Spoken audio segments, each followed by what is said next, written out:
बिहार विधानसभा चुनाव को लेकर बीजेपी ने अपना विजन डॉक्यूमेंट जारी कर दिया है। केंद्रीय वित्त मंत्री अरुण जेटली ने विजन डॉक्यूमेंट की प्रमुख बिंदुओं की घोषणा की। उन्होंने विजन डॉक्यूमेंट में make in Bihar, digital Bihar का नारा दिया और साथ ही गरीब परिवारों को धोती, साड़ी, दलित परिवारों को रंगीन टीवी, मेधावी छात्र छात्राओं को लैपटॉप और स्कूटी देने का वादा किया। वित्त मंत्री अरुण जेटली ने कहा कि विकास के पैमाने पर बिहार बहुत पीछे है। 60 साल पुरानी तस्वीर बदली जाएगी। जेटली ने वादा किया कि सरकार बनने पर प्रदेश में नए जिले, अनुमंडल और प्रखंड बनाए जाएंगे। विजन डॉक्यूमेंट के ऊपर प्रधानमंत्री नरेंद्र मोदी और पार्टी अध्यक्ष अमित शाह की तस्वीर थी। आज बिहार विधानसभा के 2015 के चुनाव के संबंध में भारतीय जनता पार्टी का दृष्टिपत्र जारी किया गया है।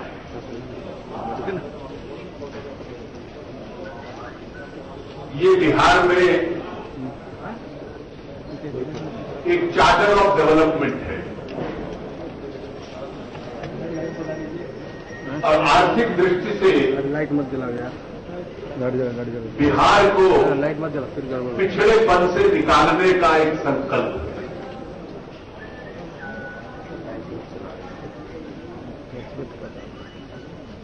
बिहार के पिछले तीनों चुनावों के साथ 2005 में 2 बार चुनाव हुआ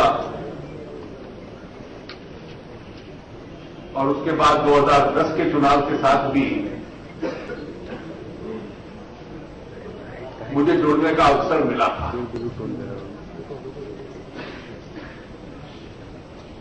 और सच में संघर्ष का चुनाव 2005 के थे और 2005 के चुनावों में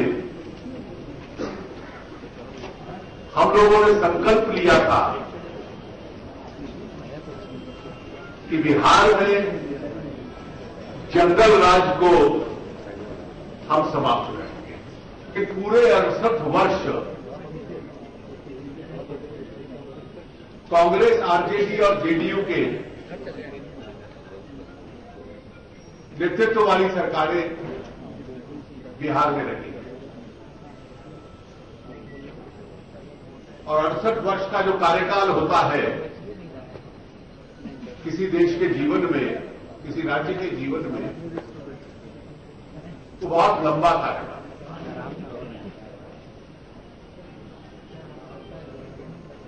इतने लंबे कार्यकाल में तो राज्य की पूरी तस्वीर बदली जा सकती है।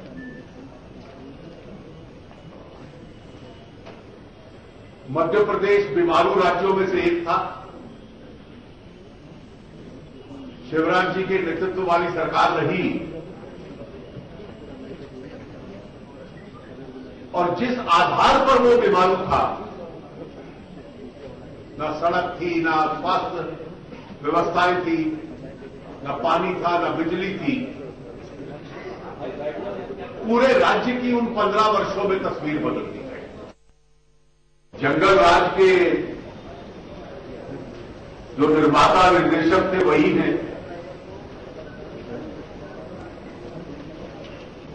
केवल अभिनेता बदलने से उसका उस शासन का, उस गठबंधन का चरित्र बदलने वाला नहीं है। और इसलिए इस चुनाव में जो बहस होनी चाहिए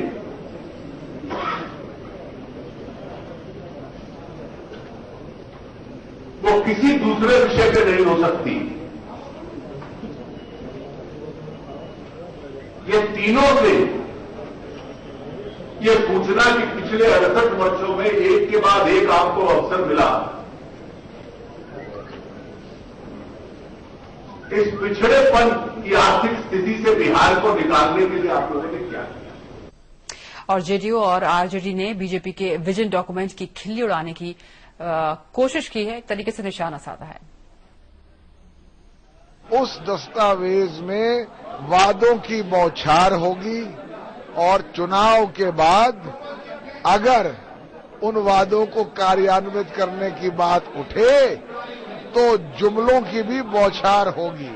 इसीलिए मैंने गालिब का एक शेर कहा था कि बीजेपी के संदर्भ में चुनाव के समय जो वो वायदे करती है कि तेरे वादे पर जिए हम, तो ये जान झूठ जाना कि खुशी से मर न जाते, अगर एतबार होता। लोकतंत्र एतबार के बारे में है। आज देखेंगे कि उनके वायदों का क्या एतबार कर सकते हैं। पुराना ट्रैक रिकॉर्ड तो हमें बहुत बहुत विजिलेंट रहने को सिखाता है। सबसे पहले तो मैं मानता हूं कि ये हास्यास्पद है। जिस दल के पास, जिस विचारधारा के पास कोई विजन ना हो, वो विजन डॉक्यूमेंट लेके आए। हम तो उनका विजन जानते हैं। भागवत साहब बैठते हैं, जो उनकी पैतृक संस्था के सबसे बड़े पितामह हैं, वो बैठ के कहते हैं कि आरक्षण की समीक्षा करो। कैसी समीक्षा करो? कुलीन समीक्षा करो और तमाम पिछड़े दलितों, महादलितों को हक से महरूम कर दो। ये उनका विजन है, जिस विजन को वो कहीं पन्ने में नहीं लिखते हैं। असली विजन उनका वो है। और मैं कहता हूं कि बिहार की जनता ने इस विमर्श को समझ लिया है। बिहार विकास के विस्तारीकरण की लड़ाई लड़ रहा है, सामाजिक न्याय के विस्तारीकरण की लड़ाई लड़ रहा है, और ये मूलतः बिहार का विजन है। दुनिया की कोई भी शक्ति कोई और विजन लेके आएगी, बिहार के विजन पे वो हावी नहीं हो सकता।